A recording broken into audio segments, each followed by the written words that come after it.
A very good evening to all the attendees, respected faculty members, and dear research scholars and students who have joined us today again.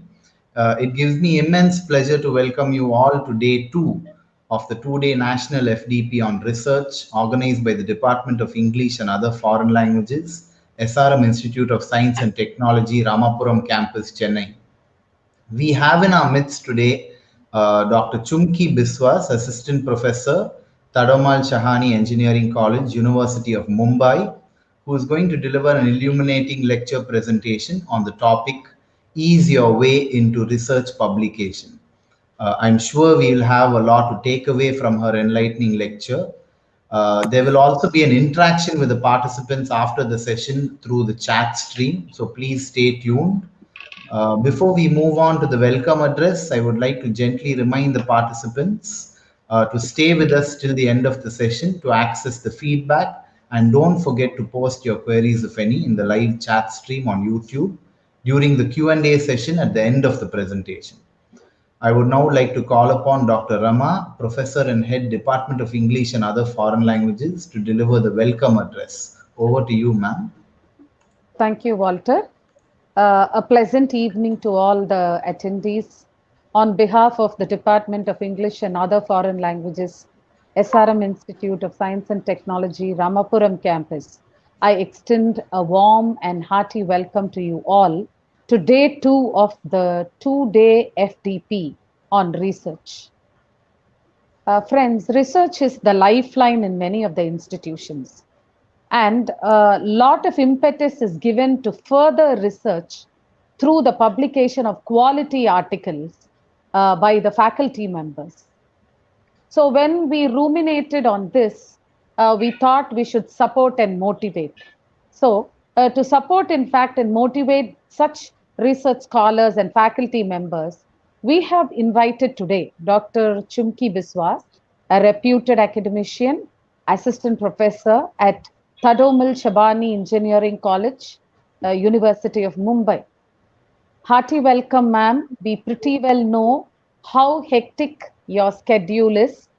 So I think I have to thank you immensely for having consented to join us today and share your ideas through the topic, Ease Your Way into Research Publication. Thanks again, ma'am, and welcome. And before we move to Dr. Chumki's presentation, I invite my colleague, Dr. Savitha, to introduce the resource person to the audience. Over to you, Savitha. Thank you, ma'am. Good evening. It's my pleasure to introduce the speaker for this evening, Dr. Chumki Biswas. She is an assistant professor in Thadomal Engineering College, Mumbai. She holds a doctorate degree in the field of English language teaching from the University of Mumbai and is actively involved in extensive research in task-based teaching for listening and speaking skills. Equipped with 18 years of teaching experience, she is often invited as an area expert in various well-acclaimed institutions like Tata Institute of Social Sciences, Department of English and Department of Distance Education of the Mumbai University. She has been associated with Oxford University Press since the last 13 years as a subject matter expert and has conducted over 400 workshops and seminars in areas like English language teaching, soft skills, business communication, organizational behavior, to name a few. Last year, she had the rare privilege of being selected as a key member of the Mumbai University's Board of Studies, and she helped redesign the syllabus for two subjects on professional communication and ethics for engineering students. She is also associated with international organizations like Prometric USA, Sprott School of Business Canada, and Oxford University Press UK in the capacity of an expert. We are very happy to welcome you, ma'am, and I request you to take over the session. Thank you. A very good evening to all the people who have logged in today. I will start my session first of all by thanking Dr. Parker and Dr. Rama for making me feel so welcome. And next, I would like to thank Dr. Savitha, first of all, for inviting me to this webinar and also for coordinating with me throughout. And a big thanks to the SRM family for organizing this two-day FDP program. Now, before I start my session today, I want to say a few things. The number of publications that I have to my name are just a fistful. So you might be wondering, why would you even waste your time listening to a webinar, given by me? That's because I feel that I have made a lot of mistakes in my life when I started with my research. I went to research without knowing much, without doing a lot of background work. So I feel I can help people who are aspiring research scholars or faculty members who are planning to publish articles in journals. They might just get a few pointers from the mistakes that I have done, and maybe they will not repeat the same mistakes. So with that, I will first share my screen. Just give me a moment here.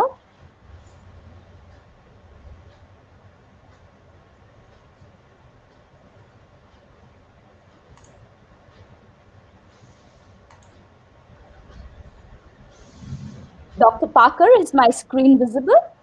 Yes, ma'am, it's perfectly visible. Yeah, thank you. And I would like you to put everyone else on mute. Yes. Yes, everyone else is on mute. Oh, thank you so much. Go ahead. Okay, so the way I have named the webinar today is, how to ease your way into research publication. And I will move to the next slide here. And in this slide, I would like to talk about some of the, sub points that I'm going to be covering today. So the first thing I'm going to be talking about that what qualifies as a research article, if you're planning to publish, or what are the parameters that you have to look into before you can call it a research article. The second point that I'm going to be covering, the reasons why somebody would want to, publish an article. What are the driving factors behind the desire to publish any research article? And coming from there, we'll be moving to the third point, where I'll be talking about two ways in which you can go ahead and publish an article. The fourth point that I'll be covering is about a few terms that are related to research publication. Now, I did not know many of these terms, and I had a very vague understanding of these terms. And I feel that there are a lot of people like me, who are equally vague in their understanding about these terms. And at most times, we're very embarrassed to say that we don't know. So we simply just gloss over it. So I felt it would be good to give a little bit of an overview of certain terms. The fifth thing I'll be doing is I'll be looking at a failsafe plan on how to go from start to finish to publishing your paper. Then I'll be looking at how you go ahead and edit your work correctly, because there are very stringent demands about formatting and editing of research articles. And the last point that I'm going to be covering today are some of the must-have software, that it is not just enough that you know the names of these softwares. You should be able to download it, and you should be able to use them comfortably, because life will become a lot easier as a research scholar when you are able to weave in these softwares into your research endeavors. So next I'll be moving to part one, but before I start with part one, I would like to highlight this quote by Dan Brown, and he says that Google is not a synonym for research. And I have noticed that what most research scholars do, because they are new to the idea of writing papers or publishing articles, is that they go to different websites through Google search engine. They copy paste from here, maybe they paraphrase a little, and they prepare their paper or they prepare their article. But this is not what is research. So coming from this quotation, I'll be going to the next thing that I'm going to be talking about, is what qualifies as a research article. Now, if you have to call a piece of work a research article, the first point it should fulfill is that it should be research based.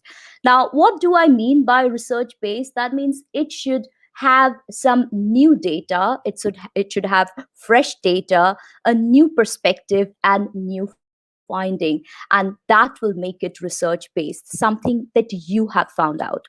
The next point is that a research article should be unique and original. If you prepare a research paper or an article on the basis of secondary data, that means data which has been published by other people, either in the hard copy format or in the print format, and you just regurgitate secondary data in your paper, then your paper is not unique because it does not have anything that you have found out. It does not contain primary data, it does not contain primary findings, so it fails to be either unique or original. Next, I'm going to be talking about that a research article should be a valuable addition to the existing amount of knowledge that is already there in the world. So whether you are writing a research article in literature or in language, or for that matter, any other subject, you have a section called literature review. Now, the very purpose of literature review is for the researcher to go back into the past and to read up and collect information about what other researchers have said so far. And your job as a researcher is to take up the baton and to proceed further and to cover new ground, to cover fresh ground. So only when you're adding to the existing knowledge, database that is already there, you are producing a research article. The fourth point that I'm going to be talking about is that if your article is of good quality, then it will be readily accepted not only nationally but internationally in good journals, good index journals. Now, this I consider as a litmus test, and I request all researchers to send your articles for publication in very good journals. Now, if it gets accepted, then you already know that what you have produced is good quality. But in case it gets rejected, the chances of rejections are very high. It tells you that you are still not up to the mark, and you need to get this setback. It is very disappointing to be rejected, but rejection has its own benefit. It encourages you to work harder and produce better quality work. So keep sending your manuscript, keep sending your articles to good journals, and you will see over a period of time, through multiple rejections, every time you go back to it, work on it, the quality of your article has improved. The next thing I'm going to be talking about is a research article is meant to be read by people. Your findings, you made so much effort to find something, is because you want to take your findings to the world. Now, when people refer to your article again and again, then it means that they're coming back to it because you have given some additional valuable information. And this is also one more way of checking whether your research article is worthwhile or not. Next, I'm going to be talking about the difference between a research article and a research paper. In India, I had noticed that people use the word article and paper interchangeably, but they are not the same thing, though both of them are research based. Now, when you're talking about an article is meant for publication in a journal in the print format. It can be in a hard copy journal, or it or it can be in a digital format, but nevertheless, it comes in the printed format. But when we're talking about a research paper is presented orally, and mostly research papers are prepared with the intention of presenting it in conferences or in classrooms. So this is the major difference between journal articles and conference papers. So you have to refer to your research work with the correct word, correct terminology. Now, coming from here, I'll go to the next slide, part 2. And here again, I have one more quotation. And this says, that no one is treated with more patronizing condescension than the unpublished author. And I can tell you from my own experience, how important it is to have the correct number or the right number of publication to your credit. Now, I have never indulged in research for the sake of publishing. I do a lot of research, but I never really bothered to get it published because, first of all, I'm very lazy. And the second thing is, I never realized the importance of publishing my findings. So when did I get my comeuppance is a few years back, I applied for IIM Kozhikode, a position there, and I pretty much did very well. They liked me. They understood that I am okay enough, to be offered a place. However, when it came to the number of publications, they could not give me the position because I did not have the requisite number of publications to my name. So obviously, I lost a very, very good opportunity. The second thing also, I'll be saying, a lot of people approach me and ask me if I can help them, guide through their PhD thesis, if I can be their guide. And the one thing that I tell them is that I'm not a registered guide, because in order to be a registered guide, you need a certain number of publications, certain number of years experience. Now, I have years of experience, but I don't have the numbers of publications. So hence, I'm coming to the next part of my webinar, where I want to talk about that why do you want to publish and why it is important to publish your paper or your article. So there are two reasons that I see why people are motivated to publish anything. One is you undertake research for the sake of research, because you love finding new things, because you're an inquisitive person. And the other one is where you go into publishing because of your career sake, for advancement in your career, for the next promotion.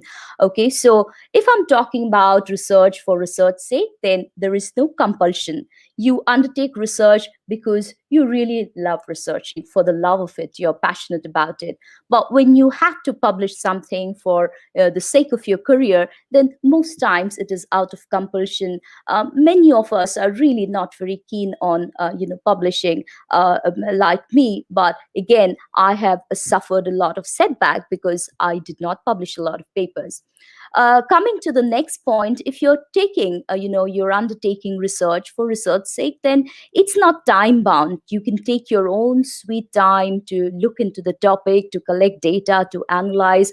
But when it's for your career, then there are always, time constraints, because in India, I have noticed that most of the time when you get to the task of writing something, it's mostly because of a conference that has come up. And the information about these conferences are sent maybe a week prior to the submission date. So most of us are in a tearing hurry to finish writing a paper. So there's a lot of constraint. Coming from this point is that when you're talking about research for research's sake, there's a freedom for choice of topic. That means you can take up a topic that you really feel for, that you're really passionate about. But in terms of publishing a paper, most of the time we are writing a paper because there is a conference which has come up. And you will see that most conferences have a fixed theme. So what we do is we write a paper and we tailor the topic to fit into the theme of the conference. So most times the choice of topic is pretty limited and restricted.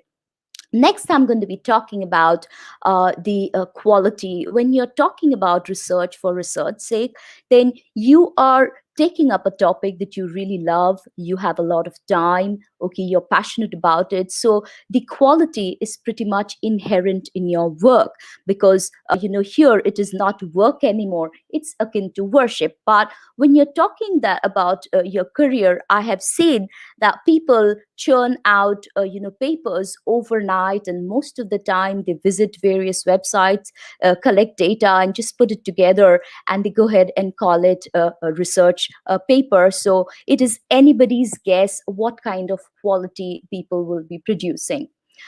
Next is we are talking about quality versus quantity. Now, if you're undertaking research for research's sake, then you are more focused on the quality of your work, and hence you cannot produce a lot of quantity of work. So the number of publications might be less or it might suffer.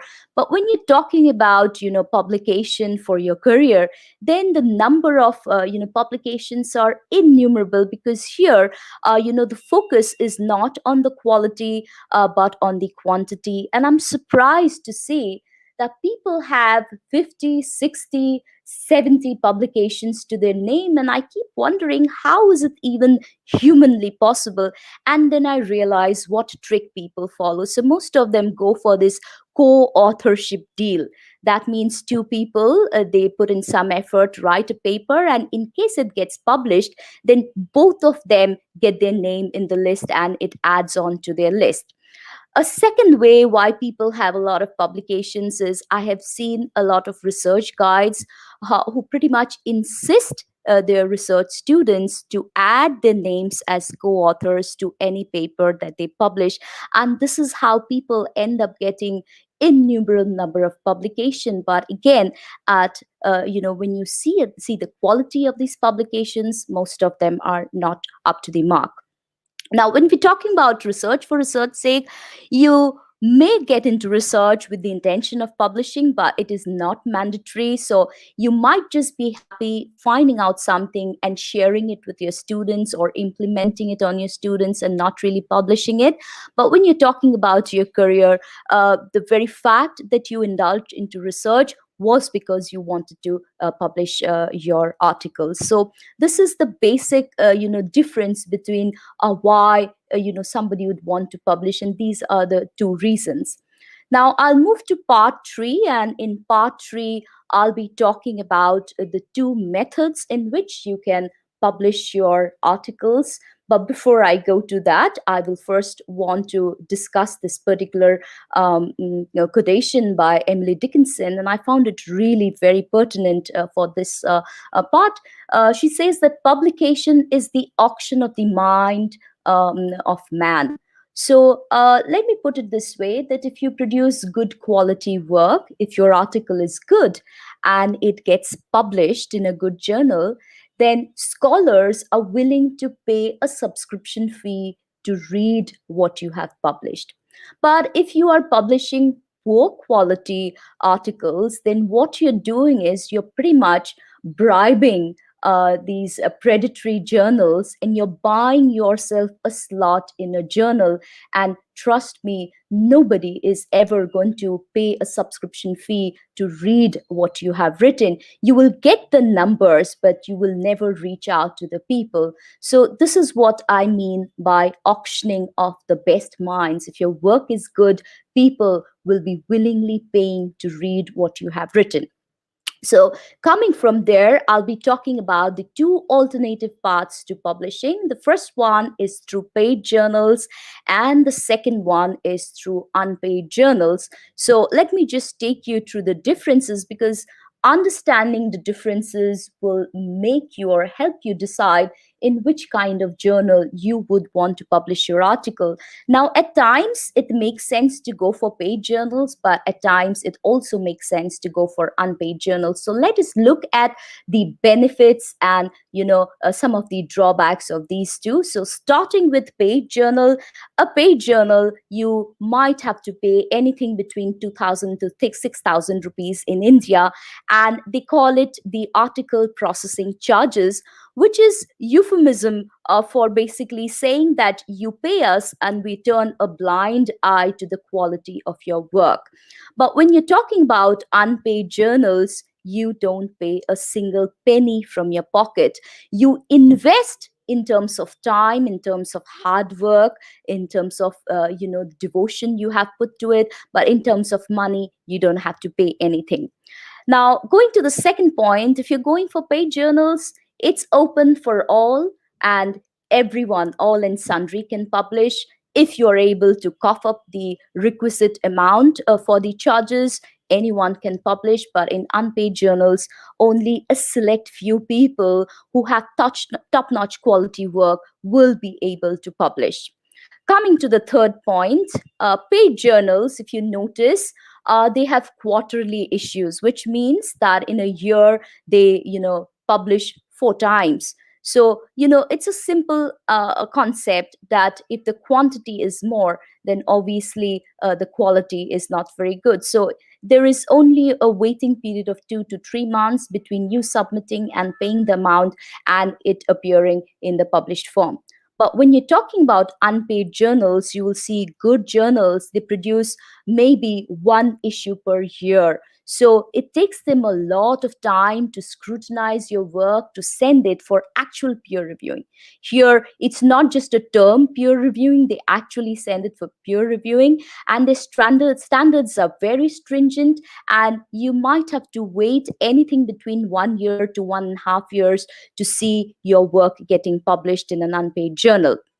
Next is, again, because anybody can publish, any kind of article can be published. Most paid journals are not of very good standard. But when you're talking about unpaid journals, the unpaid journals, you can close your eyes and pretty much rest assured that whatever they'll publish will be of a standard variety. So coming from this point, I'll go to the next point, that paid journals, because the quality is not very good, if they make it subscription based, you can rest assured that there'll be not a single person who will pay money to read any of these paid journals. So they are forced to make it open access. Open access means anyone can go into the journal, anyone can read, anyone can download, and anyone can cite from these papers. But when we're talking about unpaid journals, most unpaid journals have a subscription fee, and people, scholars, are more than willing to pay the subscription fee because they know that, in lieu of the subscription, they will be able to access very good articles, and it is worthwhile for their research. So when we're talking about paid journals, they earn the money through the article processing charge.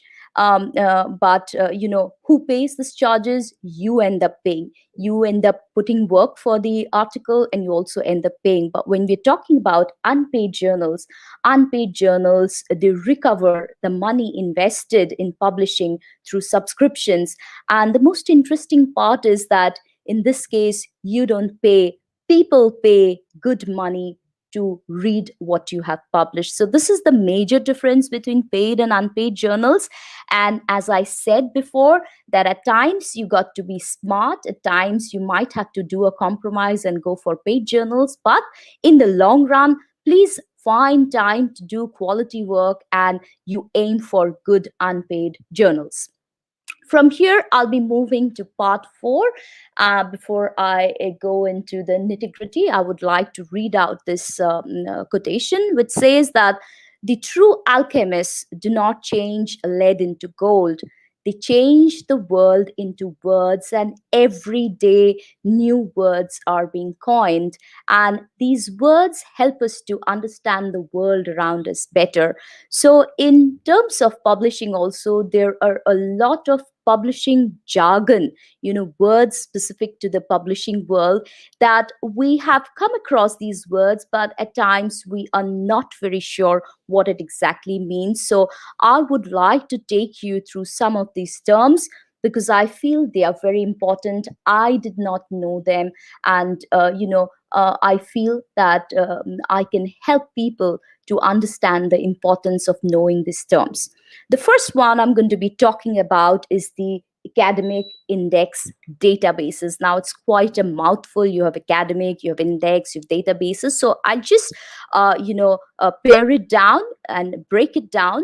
Now, first I'm going to be talking about an index. An index is a list which is put together for a specific purpose. So a very good example of an index is the stock exchange index, like the BSE or the NSE. So it's just a list of companies which feature.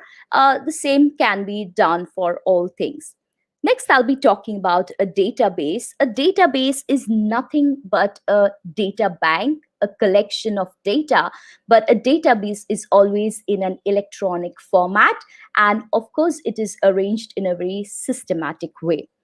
So now that we understand index and database, if we apply it to academic index database, it simply means that it's a collection of research related data, maybe like journals, and information about conference papers. And it also allows you to access the abstracts or the full papers of these journals and conference papers. So basically, an academic database index is a collection where they curate the best journals, they curate the best conference papers, and they store it in one place so that people can go and look at them. Now, when we are talking about academic indexes, most of you would have heard of Scopus. Now, Scopus is one of the most well-known of academic indexes. It is supported by Elsevier, which is a company from Netherlands, and we also have the Web of Science. Now, these two are just examples. They're very well known.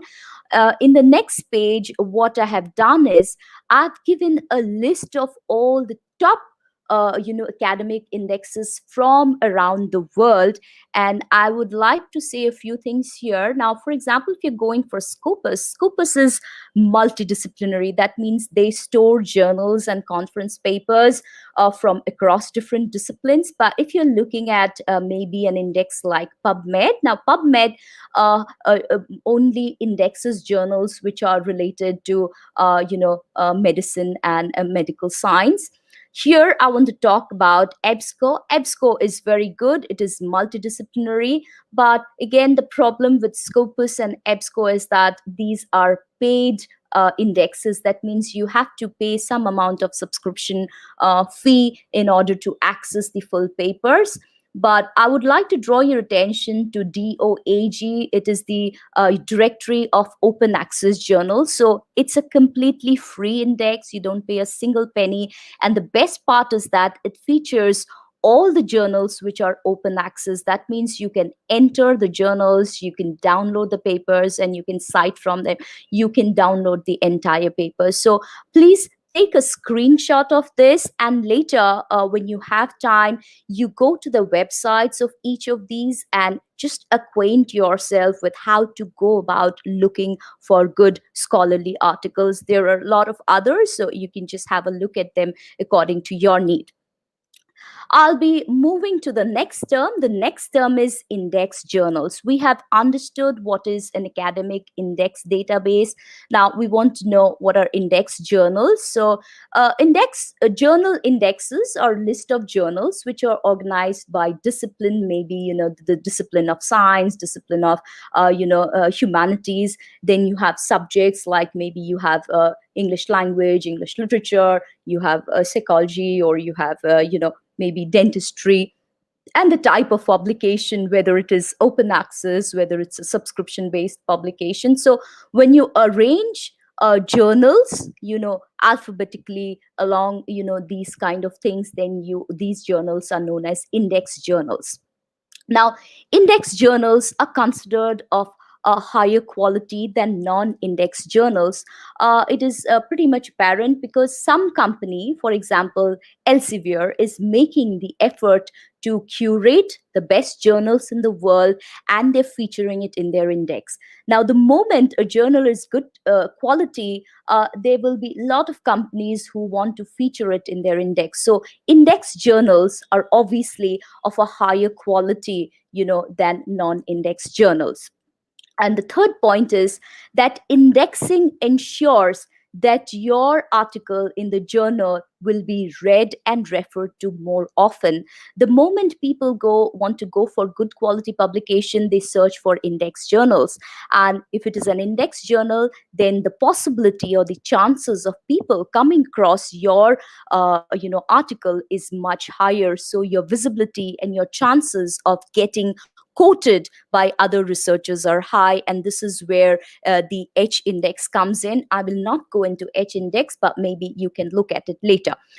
Next, I'm going to be talking about academic search engines. Now, I did not know until quite a while back about academic search engines. I knew about search engines, and whatever research I had to do online, like a fool, I went through the Google, generic search engine, and then I realized that, oh my God, there is something called an academic search engine which looks specifically at scholarly content. So, it kind of fine tunes, streamlines the search process. And here is an example. Google itself has this service that they provide along with their other applications, is the Google Scholar. And we also have Microsoft offering us the Microsoft Academic. So in the next page here, I have taken a screenshot in my own computer of how Google Scholar looks like. So if you see, it's pretty much like the Google search engine, but here, instead of, other information, you have information regarding scholarly publications. They might be, segregated in terms of discipline, in terms of maybe the publication body and things like that. In the next page, I have given the example of Microsoft Academic here, and you see you can search on the basis of publications, authors. So you can just type in the name of the author, and it will spew out all the articles by all the journal articles. You can search in terms of topic. You can go and look at conference papers. You can look at different journals, and you can also look at the different institutions around the world and what kind of research they are right now indulging in. So there are various ways of going in. It's very, very simple, and it is intuitive to use. Anybody who has used other search engines can easily navigate their way around these academic search engines. Personally, I feel that Google Scholar is more efficient than Microsoft Academic. So coming to the next part, I'm going to be talking about geography specific academic indexes. Now, sometimes you want to do a research maybe on an Indian author, and most of the research that has happened about this author is kind of limited to the subcontinent of India.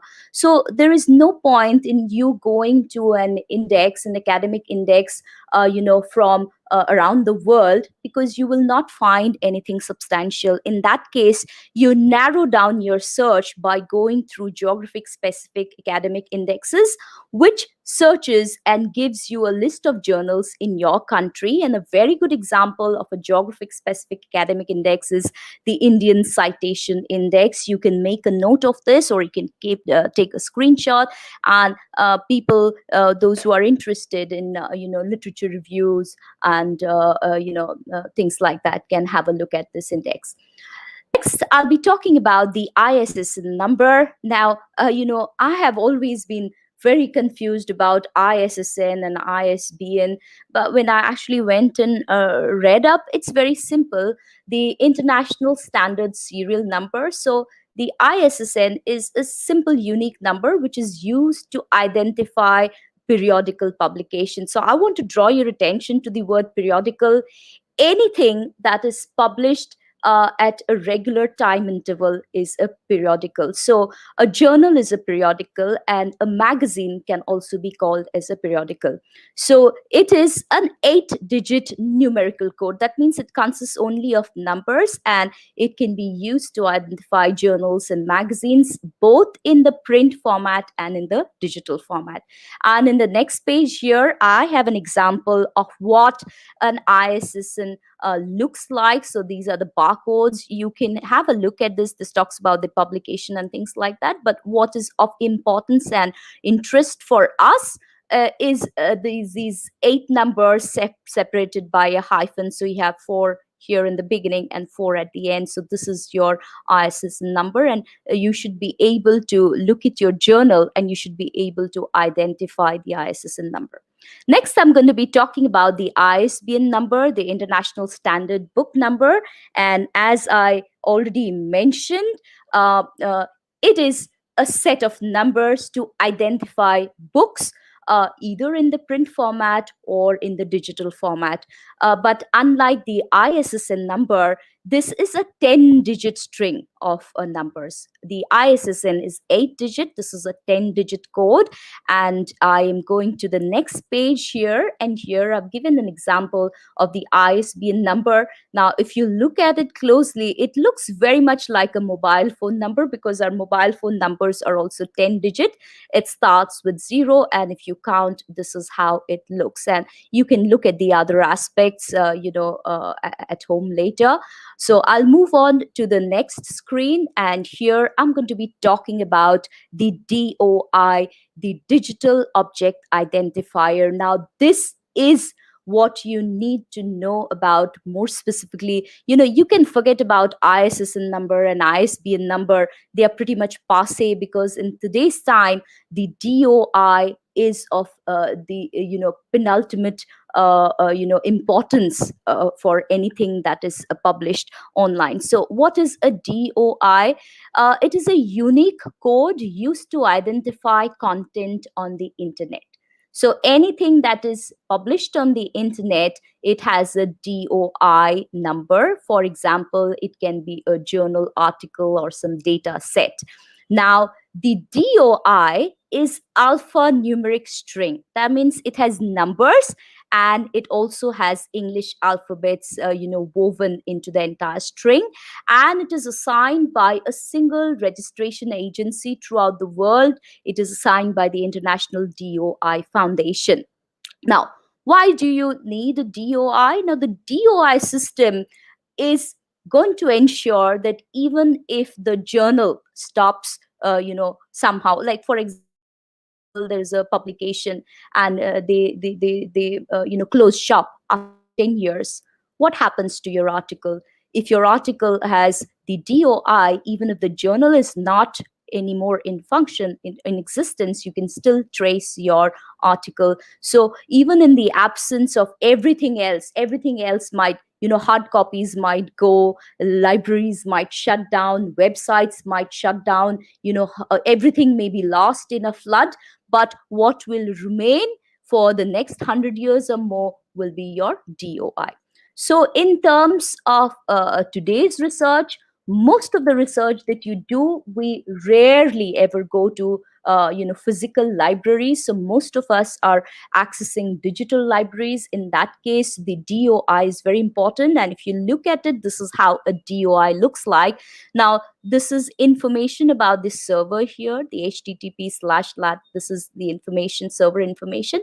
Now, all DOI numbers start with 10 here, and then there's a dot, and there are other numbers. And this is of interest. See, I told you it is alphanumeric. That means it has numbers, and it is also English letters and alphabets here. So this is how a DOI looks like. And in the next picture here, I want to show how you use the DOI in your citations, because nowadays when you write your paper for any conference, or you're writing your article, most of the references that you give, you have accessed it online. So this has become absolutely important to put in your references. This is how it looks, the DOI.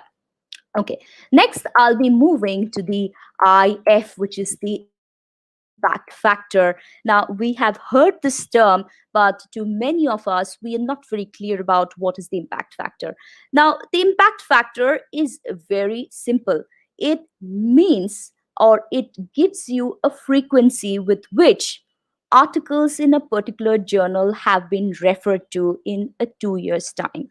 So a journal might have, say, 50 articles.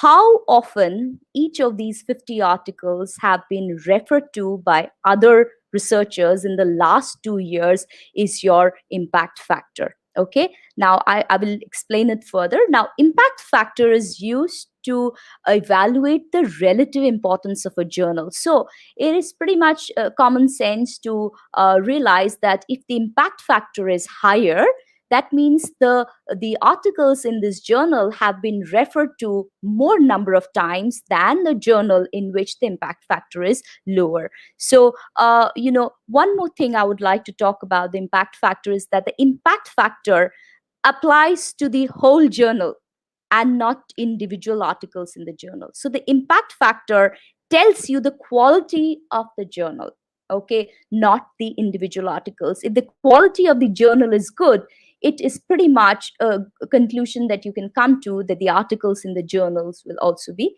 good. Now, in this slide, I'm going to show you how to read what the impact factor. So here I have given an example of impact factor of 4 in 2018. So what does the 4 mean and 2018 and how is it calculated? I will tell you. So if you have an impact factor of 4, it means that all the articles which were published in the previous 2 years, we are talking about 2018. So all the articles published in 2016 and 2017 put together have been referred 4 times in 2018.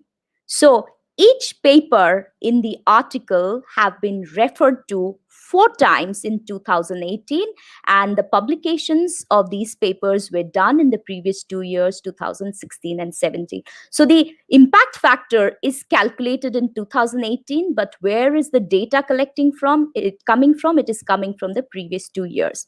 Now, one more thing is that the impact factor of 2018 is available for research scholars. This number is available only in the next year. That means you have to wait till the end of 2018 to calculate the impact factor, and the impact factor is published only in the next year. So basically, you are looking at 3 years of data collection, and you are accessing it in the 4th year. So you start from 16, 17 to collect data.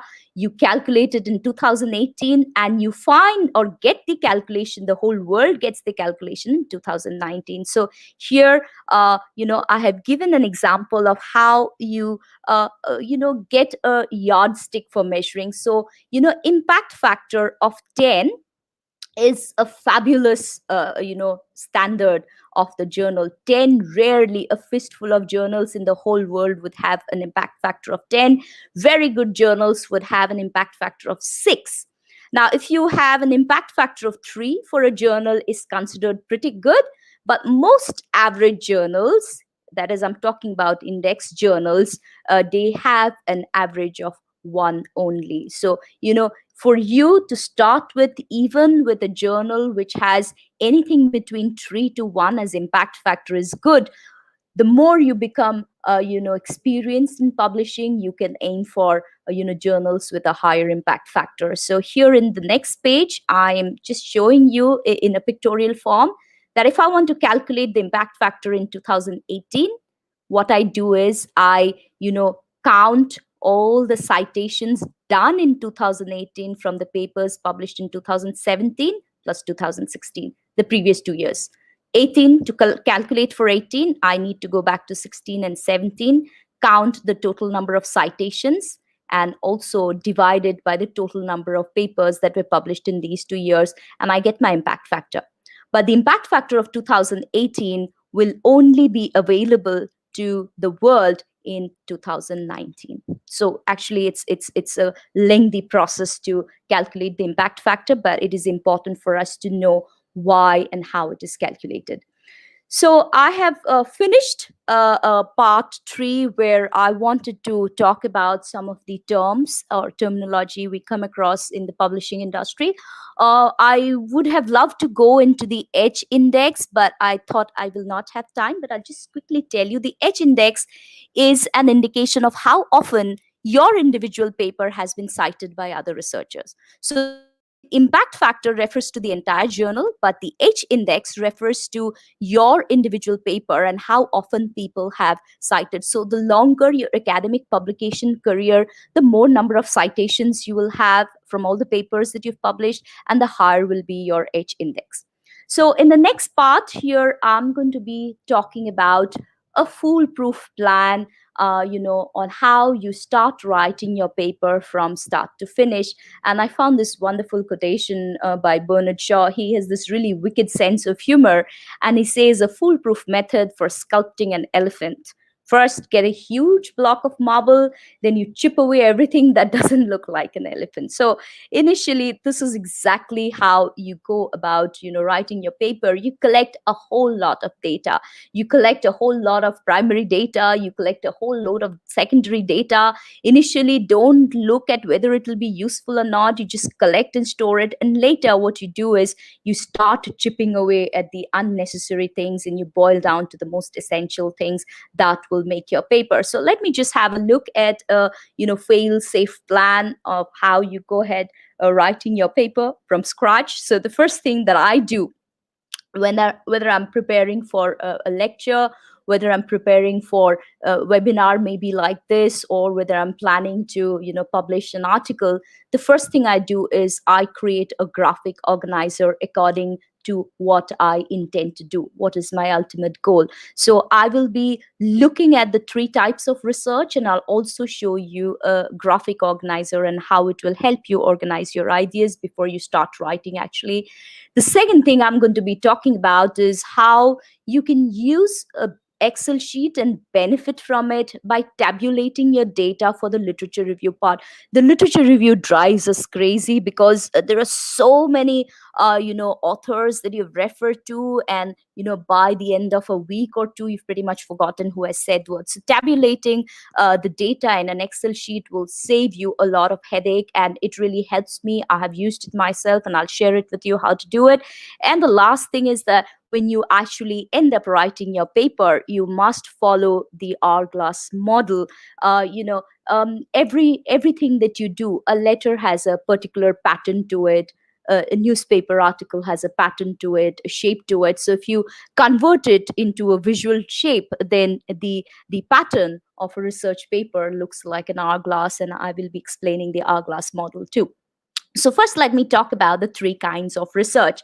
Now, I understand that the audience here today, there are people from a literature background, and there are also a few people from the language background, though people from literature are more in number in India. So I will take you through all the kinds of research which are applicable both for the literature and language people. Now, the first kind of research, which is pretty much straightforward research, is the descriptive research. Now, descriptive research is called non-comparative because here you are just observing a group of people. You're not comparing their behavior with another group of people. You're just observing a random set of people, and you are just describing, you're observing their behavior, and you're just describing. This is known as a descriptive research. So if I try to put it in words, descriptive research establishes thoughts of people. It establishes behavior of people or how people are feeling, because at the end of the day, every research has to do with either human beings or animals, but in our case, we are only dealing with human beings. So when we're talking about descriptive research, the descriptive research can answer questions like, what happened after the lockdown, when did people start feeling the negative impact of the lockdown, where was the COVID most rampant, and how did it affect people. All of these questions can be answered by a descriptive research, but the only question which cannot be answered by descriptive research is why. If people are feeling pressurized, mentally unhappy during the lockdown, you cannot really identify the cause. You can only show what people are going through. So descriptive research, because it is not statistical in nature, it cannot answer why. Or even if you try to answer why, it will just be an assumption. So the only drawback of descriptive research is that it cannot prove anything empirically. you can make a lot of claims, but you cannot prove your claims. These will just be claims made by the researcher. Now, descriptive research is important for people who are starting out research, because this is an easier kind of research, and you will be able to finish your research article pretty smoothly if you get into descriptive research. And let me give you an example of descriptive research. So you have the lockdown, and you want to study how it has impacted the people in and around you in our country. So if you're going to describe the impact of the lockdown, what people are thinking, how they have been behaving, how they have been feeling, and you put it in a paper, you put it in an article or a paper, what you have is descriptive research. Okay, so most of the research that is done in the field of literature does not involve any calculation or statistics, and hence it is known as descriptive research. Now, if you want to go a little further than descriptive research, a little more complicated and a little more rewarding than descriptive research, then you move to the second kind of research, which is the correlational research. Now, in correlational research, again, it is non-comparative. That means you are just studying a random group of people, and you are, tabulating their thoughts, feelings. And again, it is observational. But why it is correlational, I'll explain to you. What it does is correlational research tries to establish relationship between variables. So what is a variable? Variables are just factors involved in your research. So lockdown is a variable, and how people are reacting to the lockdown is another variable. So in correlational research, what you try to do is you try to draw a correlation, a connection between people's maybe mental health and the lockdown. Are they two related? Are they two not related? So if you're able to establish a relational possibility, then you are successful in your correlational research. So correlational research, again, like the descriptive research, can draw inferences, it can make claims, but again, there is a slight drawback. You cannot prove anything statistically or mathematically. You can just establish a relationship. But this is, again, very, very a good kind of research, for literature. Now, look lockdown here. And if you are trying to establish a relationship between lockdown and people's mental health, how lockdown has affected people's mental health, then you're correlating mental health factor with lockdown factor. So this is known as correlational research. Okay, now let me give you another example, since a majority of my viewers are from literature, though I haven't done any research in literature, but I could give you an example to help you understand. Now, we all know of Sylvia Plath, right? How she committed suicide at the age of 30. She put her head onto the gas oven and she gassed herself with carbon monoxide, and she died. So when you look at Sylvia Plath's writing, then you can draw a correlation from her work to the state of her mental health, that she was a disturbed person, that she was an unhappy person, an unfulfilled person, can be pretty much garnered from her writings, from whatever she has written. So you're establishing a relation between Sylvia Plath's writing and the mental state that she was going through before she committed suicide. So this is an example of correlational research. So any kind of comparative research that you do in literature is also correlational in nature. So going to the third one, this is the most difficult of all kinds of research, which is the experimental research, and it is comparative in nature. That means you need to compare one group with another group. So you need to have two groups of people, one the experimental group and one the control group. Now, why is it called interventional? Because you're experimenting on group A, but you're not conducting the experiment on group B. So any kind of research which is scientific in nature and which deals with data, numbers, statistics is experimental in nature. And most research in language and other science subjects are experimental in nature. Now, experimental research can identify the cause and tell the effect. So identifying the cause is identifying the why. Exactly what descriptive research cannot do is identify why, is what experimental research can solve. It can tell you that if people are feeling mentally upset, then COVID is the reason, or the lockdown is the reason. And this they come down to in a mathematical way, not just by surmise or words. So in experimental research, you can prove things empirically or statistically. And here is an example. You have an experiment group here, and you also have a control group. These two groups should be similar and comparable. So taking the same example of the COVID, I am going to show that, okay, I give group A, the experimental group, a vaccine, but I don't use the vaccine for the control group. However, both the groups are being fed very well. Their immunity is being taken care of. They exercise often.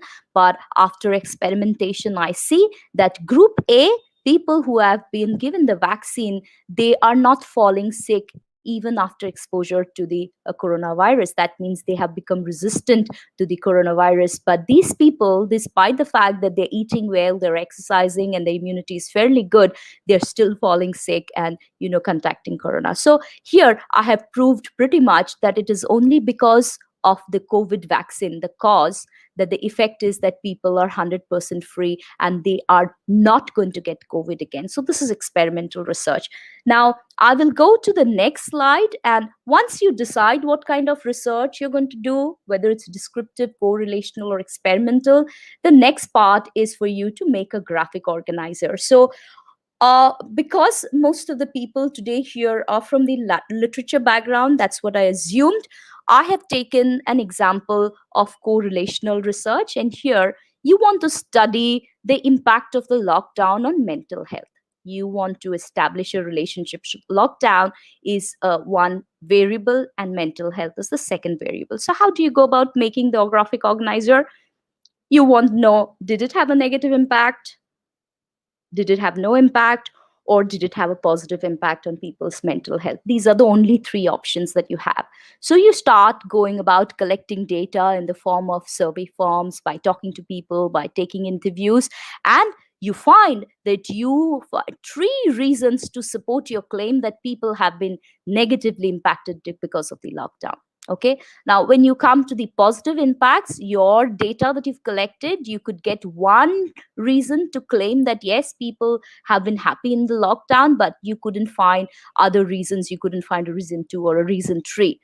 When you're talking about no impact, your data collected did not give you any data at all, because there is nobody in this lockdown who was not impacted, mentally due to the lockdown. So now what you have done is you have pretty much cancelled out no impact. You don't have to worry about it. Positive impact also, you have very little support data. So now you can confidently go and say that more reasons are there to support that lockdown has affected people's mental health negatively. So now you're ready to come to a conclusion that lockdown has affected mental health mostly negatively. Now here I'm using the word mostly because here you cannot be 100% sure that the negative impact is only because of the lockdown.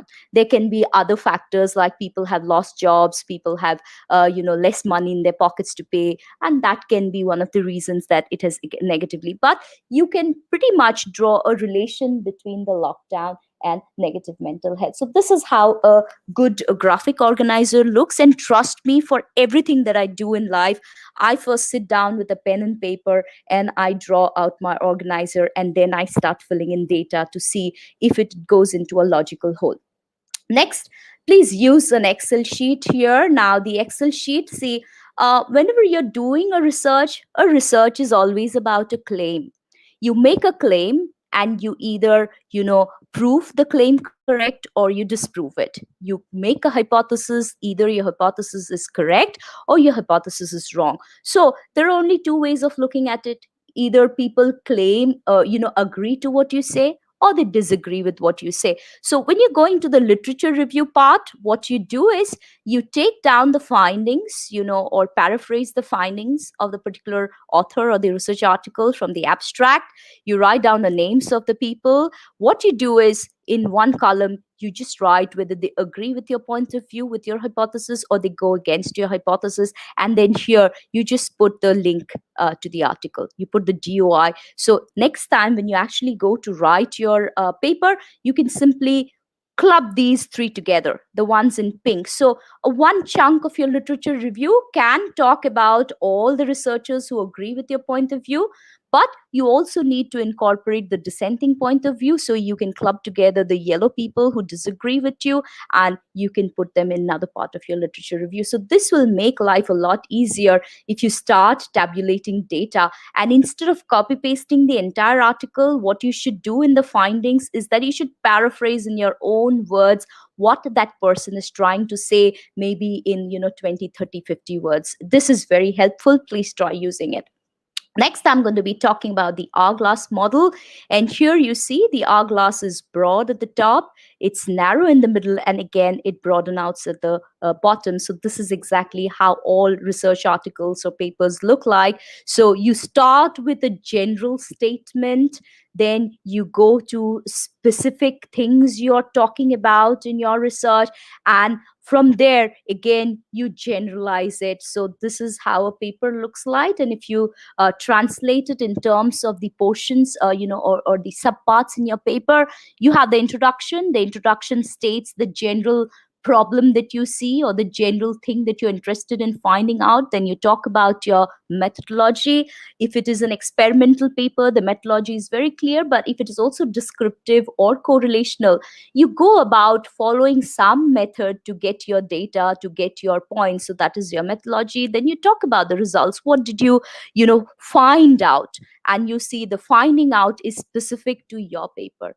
The finding can never be reflected in any other paper. Yours is the only paper, the only unique paper in the world which will have this result. See, the methodology might be same for a lot of other papers, but the results will be exclusive to your paper. Once you have the results, you discuss the results and you put in your point of view of how you interpret the results, and then you come to some kind of a conclusion and you generalize about it. So this is how all research papers look like. If you're more interested in the types of research and classification of research, you can refer back to my YouTube channel. There are very, very extensive sessions on research methodology.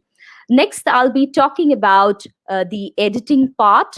And here is a lovely quote by Truman Capote, and he says, "I'm all for the scissors. I believe more in the scissors than I do in the pencil. When we write, we end up writing like kilometers. Most of it is nonsense. So you need to really edit and cut out the unnecessary parts. So editing of your paper and compressing it into a nutshell is very, very important." So coming to how to learn to edit, in terms of editing, I possibly cannot teach you how to paraphrase, shorten, but I can definitely talk a little about different citation styles. I see a lot of people still confused about citation styles, especially how to cite within the sentences in your paper. Next, I'm going to be talking about how everyone should use a grammar checker and should generate a plagiarism report. And the last one is that you should find someone trustworthy who will work as a second reader and will read through your work after you have proofread it and edited one final time.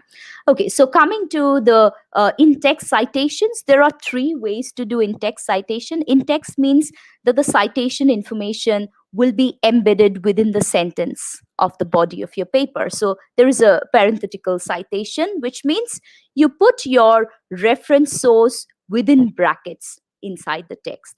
Now, when you're using parenthetical citation, there are two ways to do it. One is direct quote. Now, if you have to quote maybe one sentence from some author, then you can simply put it in quotation marks. But if you have to quote something an author has said, maybe which runs to 4 or 5 lines, sentences, and it's almost a paragraph, then it does not make sense to copy paste that entire chunk of information. The best way is to paraphrase what he has said. So either you can directly quote if it is a single sentence, or you paraphrase when it is more than one sentence. And here is an example, and you will see that there are two of them here. In the first one, you see the author's name, year, and page number is given at the end of the sentence. And here it is given within the sentence at the beginning of the sentence. Now, when do we do these two? I was very confused about these two until I sat and researched about it and understood. So when you're not mentioning the author anywhere in the sentence, the author's name does not come in the sentence, then the author is put in a bracket at the end of the sentence with the year and page number. But if the name of the author is woven into the structure of your sentence, then you put the name, and immediately after it you put the year of publication, and then at the end of the sentence you can put the page number. The page number may not be mandatory, but definitely the name of the author and the year number is very, very important. So this is parenthetical citation. The next one is a note citation. Now this is a very old form of citation. I've seen old formats, published papers having this, where you write something taken from some author and you put a number to it, and more details about that number is given at the bottom of the paper, which is known as a footnote or endnote. So this is an example of a footnote. But this is very irritating, because every time you read and then you go to the bottom and read it, I personally am not very fond of it. I personally like the bracket, the parenthesis one. And the last one is here, numeric citation. This is mostly used for scientific papers, where you make a list of references and you give a particular number to each reference. And in the text, what you do is you just cite the number instead of the name of the author, year, and every other detail. You just go to the list of reference. Oh, I want to take the third reference, so insert the third reference in brackets, or maybe you're talking about the fourth reference in brackets. So this is known as numeric citation, where the citation is replaced by a number. And anybody who is interested in knowing more about it can go back to the list of references, which is there at the end of your article. Okay, next, there are a lot of free grammar checkers. I personally would never want to pay for any software that I'm using. So you can look for n number of free softwares, and just to be sure, run your work through 2 or 3 different softwares, because free softwares may not be 100% fail proof. So it is good that you run it through 2 or 3 different software, and that will make it very strong in terms of finding out the grammatical mistakes. And the next one, which is most important, this is where I come back to the first quotation, that Google is not synonymous with research. You copy paste, and any publisher, which is a good journal, index journal, the first thing they will do is they'll run your paper, the soft copy of your paper, through a plagiarism checker. And if there is anything like 83% plagiarism, you have no chances ever of getting published. So what is the accepted percentage of plagiarism for any journal? It is between 10 to 15%. And that to 10 to 15% is because at times you might have to use definitions, which are from dictionaries. At times you might have to use quotations from other people. So it allows you a 10 to 15%. But good plagiarism checkers, just see, they tell exactly which part is plagiarized in red, and not only that, it gives you the source also, exactly from which website it has been picked up. So there is no way you can fool people, and you will embarrass yourself. You don't run your work through a plagiarism checker. This is an absolute must. And there are n number of free plagiarism checkers, but use 3 consecutively for the same paper to be absolutely sure what percentage of your paper is taken from the internet. Okay, next one, the last part. I'm sorry, I think I've gone really over time. The last part, I'm going to talk about some of the software which is a must-have. Now, yesterday I was watching Dr. Krishnamurthy's session, and I completely agree with him that technology has made us lose our creativity. And because there is something like Google, we feel it is free for us to go ahead and copy paste and just prepare a paper. But there is one more aspect to the use of software, is that in research there's a lot of repetitive work involved. For example, during my time, I have spent simply days typing out my list of references, and it was such a headache. I wasted a lot of time, which a researcher in today's time would barely take 15 minutes to prepare a list of references. So why would you want to waste that kind of time when all you have to do is learn a new software which takes maybe half an hour? So here is a very good quote: life is like a software. Debug your problems, solve all your problems. I have spent days on end, so I could have solved it only if I knew the different softwares. At our time, these softwares were not available, but now you people are very lucky. You can update yourself and you can learn.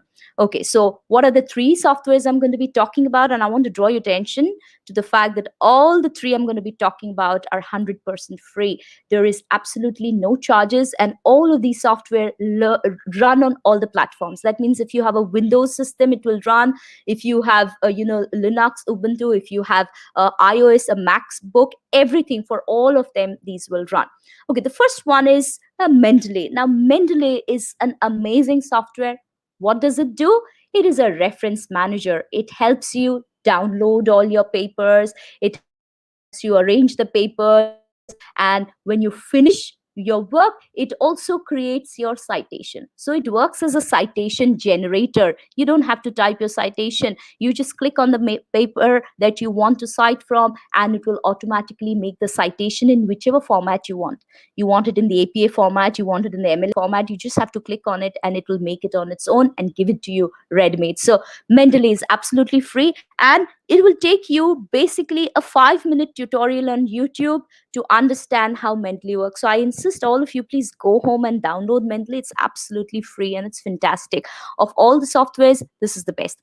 The next one is in research papers. You at times would need to make flowcharts. You at times would need to draw diagrams, maybe graphs. So you need a software that will allow you to make line drawings. What is a vector image? Any drawing which is made with lines is a vector image. So Inkscape is very, very useful. It is similar to Paint, those of you who have seen Paint and used it, but it is a lot more effective than Paint because it allows you a lot more manipulation.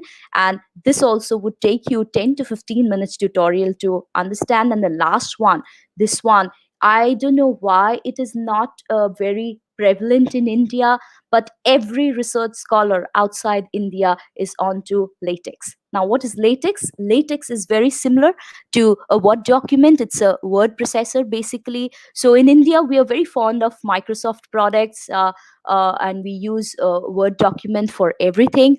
But LaTeX is much more superior, and it's open source. It's free to Word document. Now, I'll tell you the reason why it's much more superior.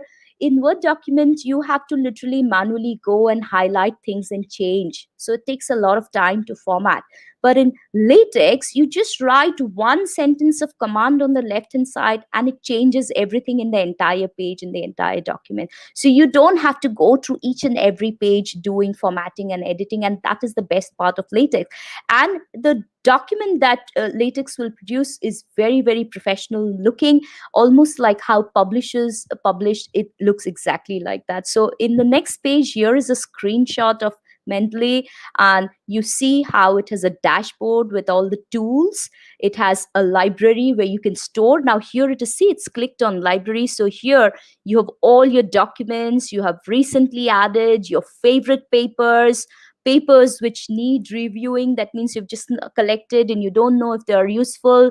Your publications, previous publications, unsorted, topic 1, topic 2. So you can keep on making folders and arranging your data. You can remove folder, you can create groups. That means when you're doing research, maybe with another co-author, you can share your writing, document everything. It is pretty much the way we use WhatsApp, and we can share with other people. So you can import from the web, you can simply download from the internet. So look at here they have downloaded the papers, maybe from some database index, and most of them are in the PDF form. So you can go into it, and it also helps you to generate your citation at the end. This is fantastic. It's a must that you should go and try this.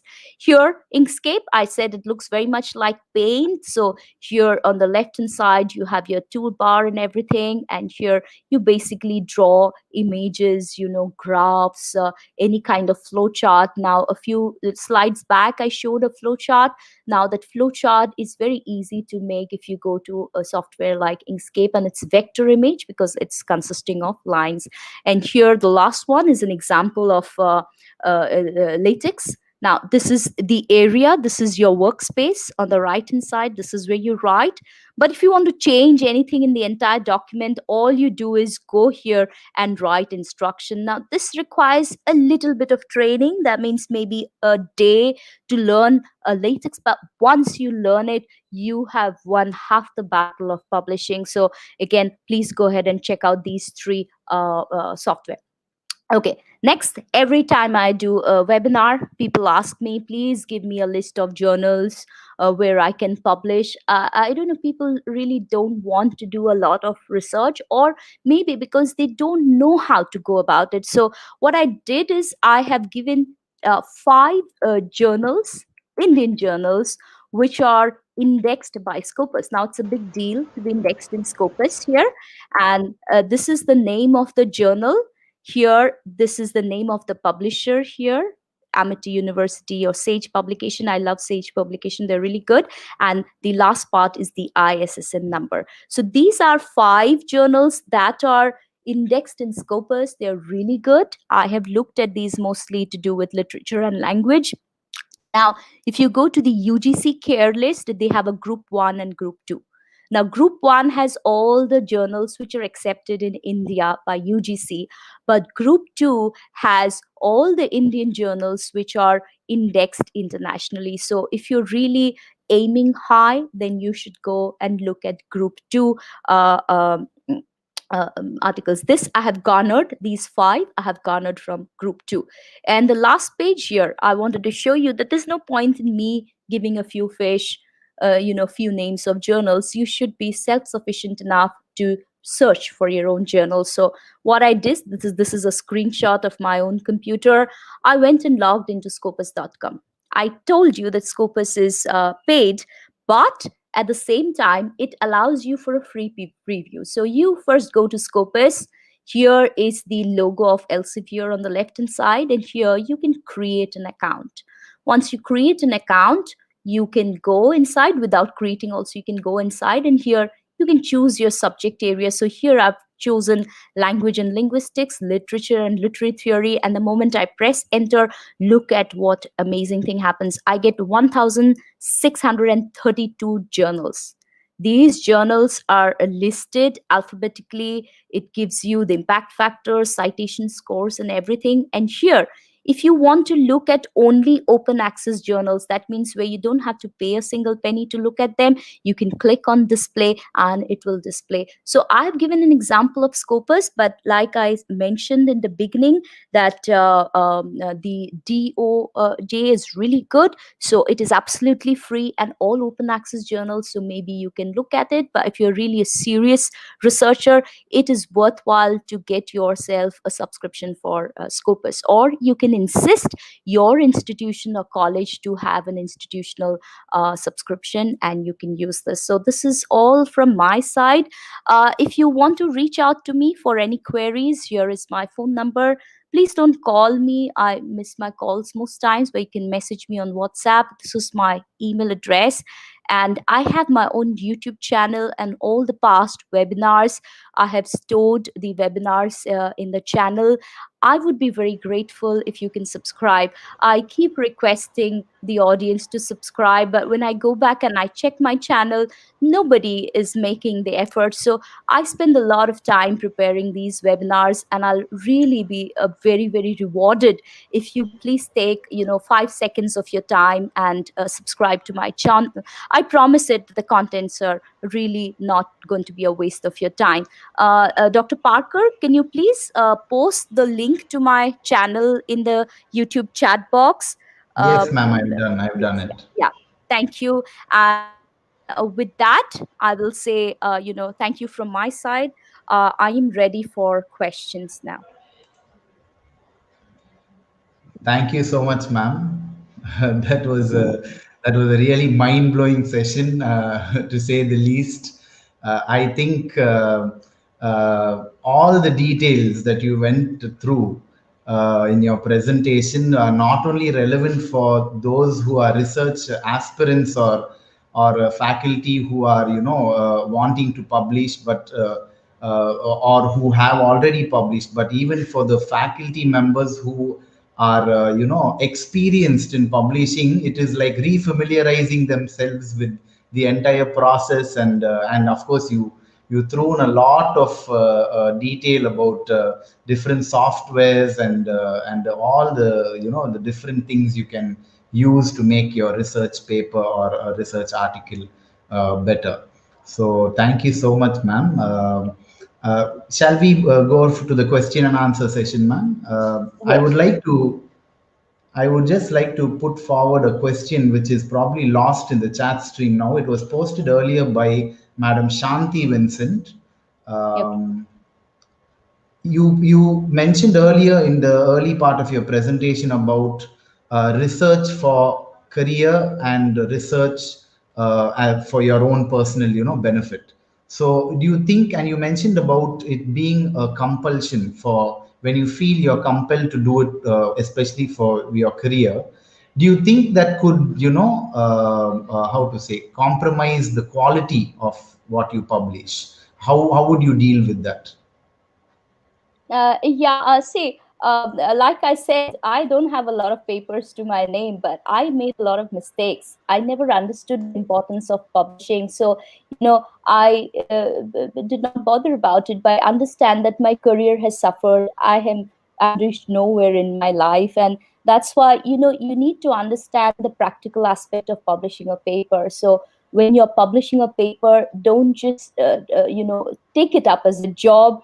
Invest some amount of passion in it, because if you're enjoying what you're doing, then it's less of a job, and you kind of enjoy what you're finding. And what is the rewarding part of publishing is that when you actually publish in an index journal and you see your citations going up, it is exactly how I feel when I go to my YouTube channel and I see, even one subscriber increased, and I'm so happy throughout the day. So, it has a lot of payback also. So don't just think that it is for your career, which is at the end of the day, it is for your career, but it gives you a lot of returns.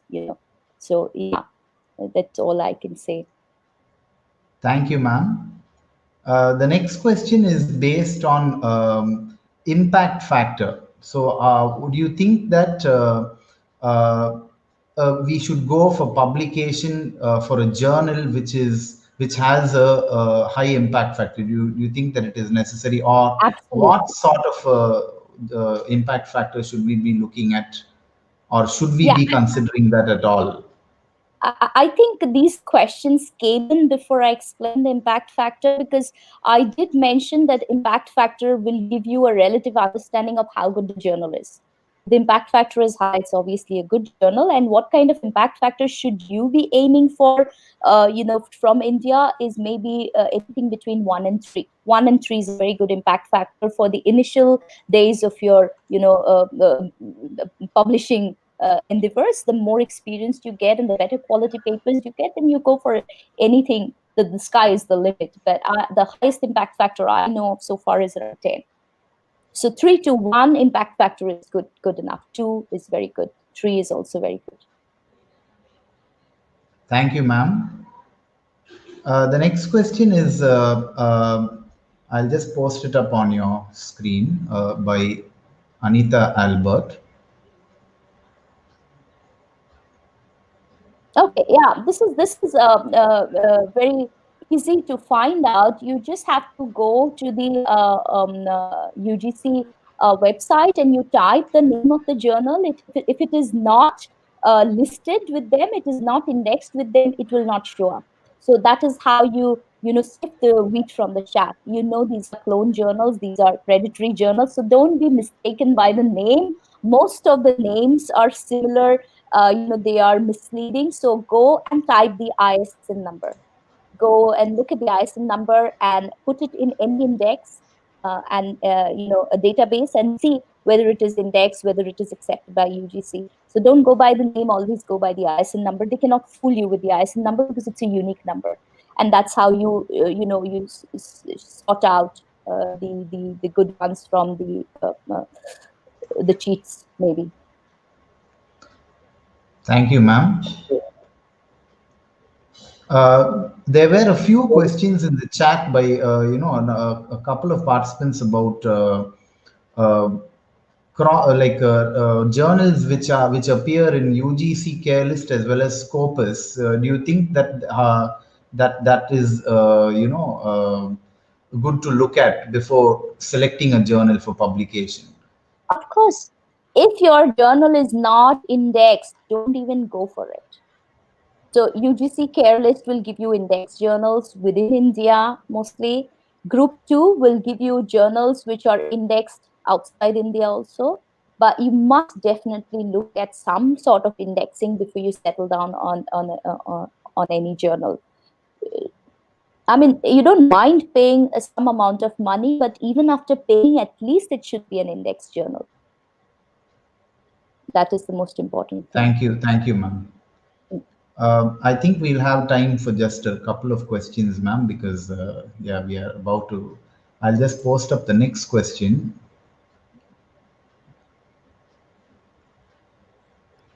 Yes, all surveys are, you can, if you're doing the survey and using a Likert scale, then you can, quantify your findings, and it becomes a quantitative research. So survey research is empirical research only if you use a Likert scale. And the lady who put up this question, maybe you can go back to my channel and look at the webinar that had done on empirical research, the fun way, and it will become clear to you. Thank you, ma'am. I think we could take this as the last question, ma'am, since you spoke about softwares towards the end of your.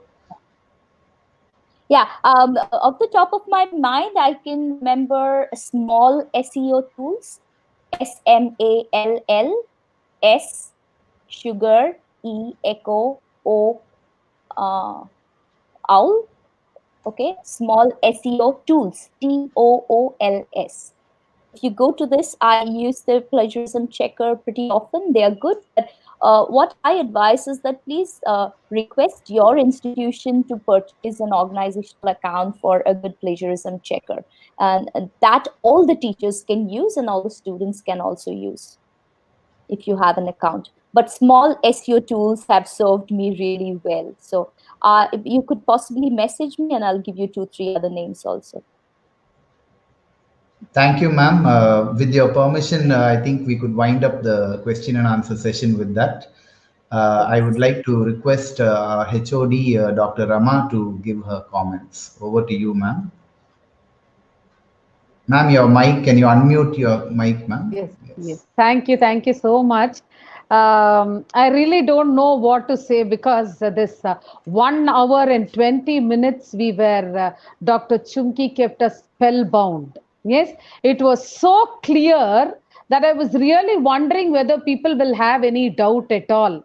Thank you so much, ma'am. Your graphic representation actually interspersed with such excellent quotations made your entire presentation so interesting and so useful. And if you tell us you were a lazy researcher, I'm sure nobody is going to believe that because you've given us abundant information. So from the bottom of my heart, on behalf of the entire, my teaching faculty, I want to thank you so much. We learned a lot today. Definitely your presentation was an eye-opener with regard to research. Thank you again. Thank you so much, ma'am. With that, we shall move to the final formal vote of thanks, ma'am. Yes.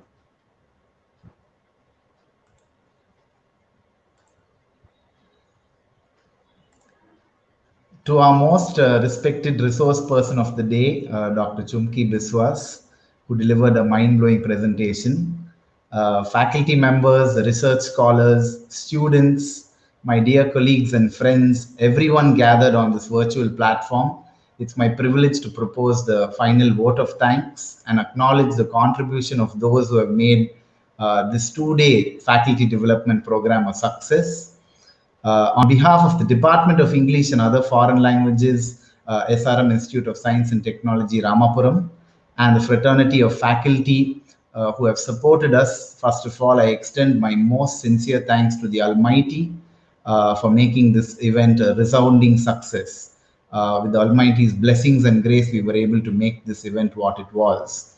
I also thank the management of SRM Institute of Science and Technology, Ramapuram, our vice principals, dean, director, deputy director, who always are ready to lend their support to make such programs happen, be it for the benefit of faculty or students. I extend a really hearty vote of thanks to our resource persons, Dr. B. Krishnamurthy, Dr. Chumki Biswas, who spared time from their schedules to grace us with their most valuable insights, experience, and expertise.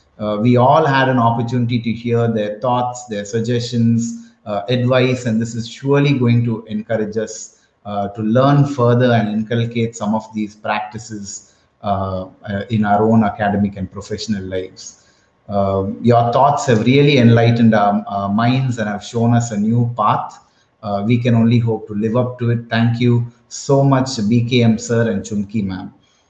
My heartfelt gratitude will always be with the head of the department, Dr. V. Rama, for her infallible, ceaseless, assiduous, and steadfast dedication and support through thick and thin. She is always, the catalyst that stimulates us to do our best. Thank you so much, Rama ma'am. An event like this cannot happen overnight. The wheels start rolling, weeks ago. It requires a lot of planning and a bird's eye for detail, and we have been fortunate enough to be backed up by a very dynamic, proactive, and dedicated person who organized this event with me, Dr. S. Savitha, who knows her duty like the back of her hand, and I need not say that I often fall short of words for her involvement and willingness to take on the completion of a task beyond her comfort zones. Thank you so much, Savitha ma'am. A special mention for our event coordinators, Dr. C. Ramalakshmi and Ms. Preeta Basu, for being our pillars of strength throughout this event. It is always good to know that we are backed up by you right from start to finish. Thank you so much. With a deep sense of appreciation, I also thank the entire fraternity, the Department of EFL, our colleagues, friends, and well-wishers for their rock-solid support system and encouragement. Without your support, I don't think we would have been able to achieve excellence and conduct this program successfully. Thank you so much for attending this event as well. Last but not least, a big thank you to each one of the participants and viewers who made this program successful and memorable for all of us with their shared opinions, questions, and interaction. Without all of you, this program would not have been possible. I place on record my sincere thanks to you all. Thank you, one and all. Okay. Thank you, Dr. Chumki. Thank you, ma'am. With that, we come to the end of the session. Thank you. Thank you so Ma'am, you much. have muted your mic. Yes. Oh, sorry. I said bye-bye, everyone. Okay. Bye. Bye. Thank you.